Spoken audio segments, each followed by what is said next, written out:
The lobby had a pretty high clearance, ordinarily. And when they installed that arched ceiling, it lowered the ceiling and gave that long hall a sense of intimacy that it wouldn't have had. And so it was cozy, made you feel wonderful to go in there. To see the Christmas decorations at the Centennial Home, it almost made you think of Mardi Gras in the sense that everybody's coming together for this festive thing. It was, I mean, Christmas is everywhere, but in some way this place made Christmas into a New Orleans event. Mr. Bingle was a little snowman doll, and he had like an ice cream snow cone on his head. I think it was either reef holly, a little holly berry thing stuck on the side, and I think his tie was candy cane looking. Something was a candy cane on him, but he was the cutest little thing. As a Reformed Jew in New Orleans, I think we treated Christmas more almost like a national holiday than a religious holiday. It was sort of like Thanksgiving or the 4th of July. It was a holiday. We got presents. At the same time of year, we celebrated Hanukkah. The story that my mother would tell was that Santa Claus is in the parlor, right? And he's putting the gifts, and she'd look in and she'd talk, and she'd say, okay, Santa's gone now, so we can open the door. So as you open the door, and there was this, the tree and all the gifts. And I'd always wondered, now how did Santa Claus get down that chimney with the gas heater in front of it?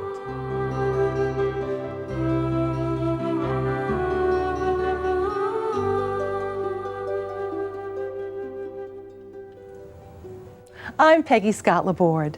There are two faces of Christmas, the spiritual feast day and the winter festival, embraced by many cultures. New Orleans, a city with a spiritual legacy, but that also likes to party, celebrates both and has added its own embellishments, including the sounds of jingle, jangle, jingle.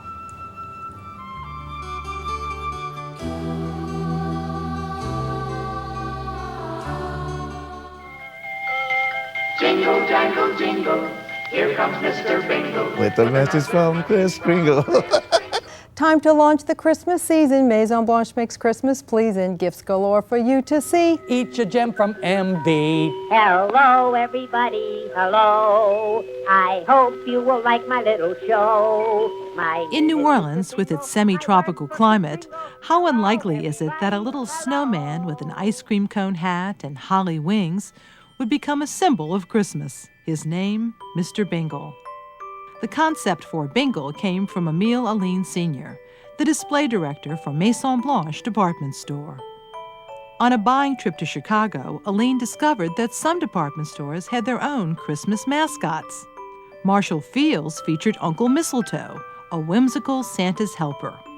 Looking as if he sprang from a Dickens novel, this tiny gent had a sprig of mistletoe on his top hat and a pair of wings on his back. Montgomery Ward department stores promoted a holiday character that ultimately became a national treasure, Rudolph the Red-Nosed Reindeer. Emile Aline pitched the mascot idea to Maison Blanche executives Louis and Herbert Schwartz. He called his pint-sized personage a snow doll. I wanted to appeal to kids. I wanted to be flexible, that we can tie them in with all kind of displays. And so I thought of the ribbon, I thought of the ornaments, the holly leaves, and the little mittens, of course, just to make it sweet and cute. A contest to name the snow doll was held among employees, and the general manager chose the winning entry, Mr. Bingle. Ashley Austin, a Mr. Bingle fan who has part of a website dedicated to the snowman, thinks the name may have come from a 1915 novel called Mr. Bingle.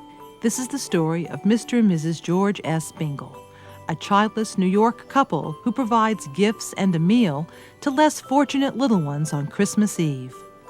Also fitting in nicely was that Mr. Bingle's initials were MB, a popular local reference to Maison Blanche. Mr. Bingle the Snowman made his debut during the 1948 Christmas season. I loved him. I thought he was the cutest little thing. I didn't have a Mr. Bingle doll, but I thought he was kind of cute. Oh, I do remember Mr. Bingle, because my mother used to take us window shopping on Canal Street around Christmas, and we look in all the displays in the store window, and Maison Blanche always had a big Mr. Bingle display in the window with Mr. Bingle flying down, and then they would make Mr. Bingle talk after a while. You know, they had tape music and stuff that they could put in the store windows. I hope Santa makes the toys for all the good little girls and boys, for him, for her, for Christmas glee. There isn't anyone quite like me. I remember once we had this nun in the 7th grade, Sister Francina.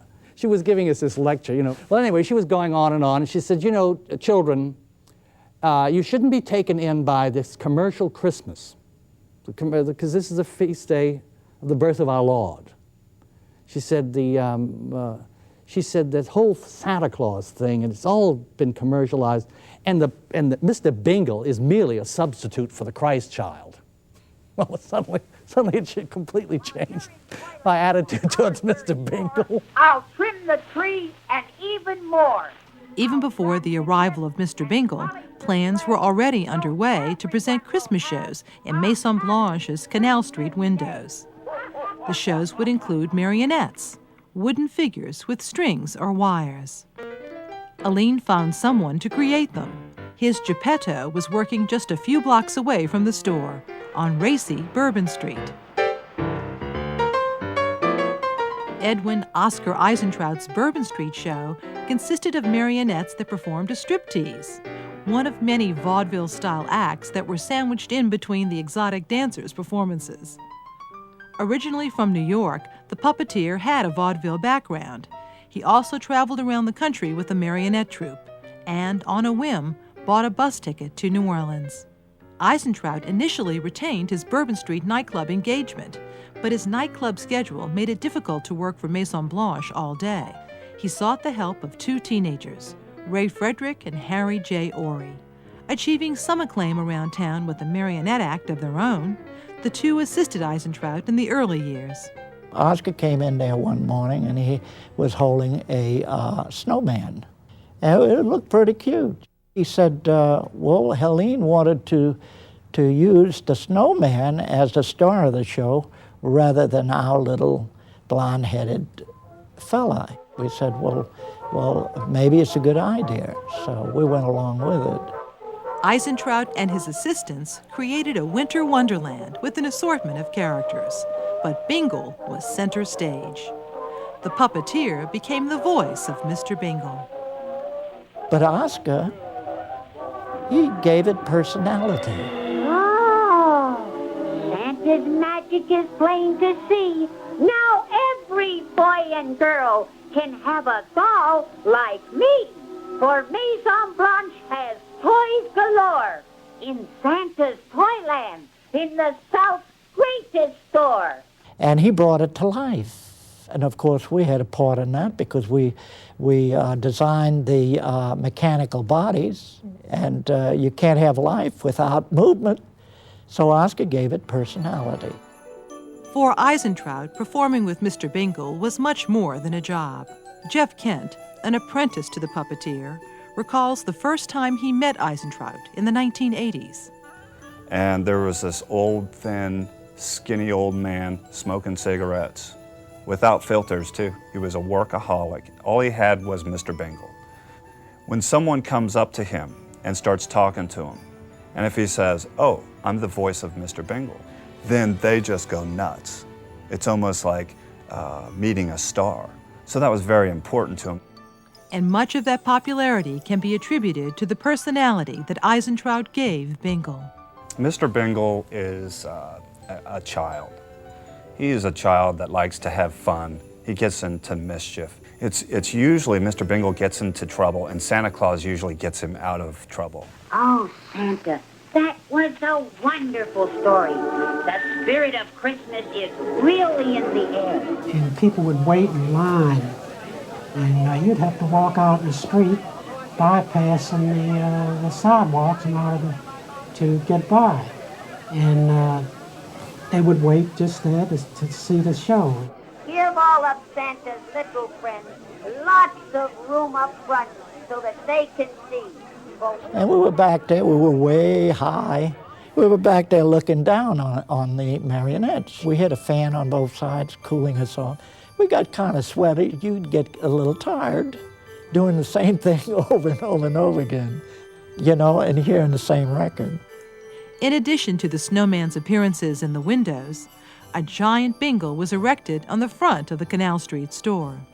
We made a 54-foot Mr. Bingle and put him on the front of the store. I had to go up to Chicago. They had a manufacturer there. It took 2 flat cars to get it down from Chicago. It was frightening, too. When you were a kid, to see that thing dangling off the side of a building. The giant Mr. Bingle, that was, you know, sort of one of the hallmarks of Christmas, you know, to see him up there on Maison Blanche. By 1950, Mr. Bingle was making personal appearances and arrived in New Orleans along with Santa, courtesy of Eastern Airlines.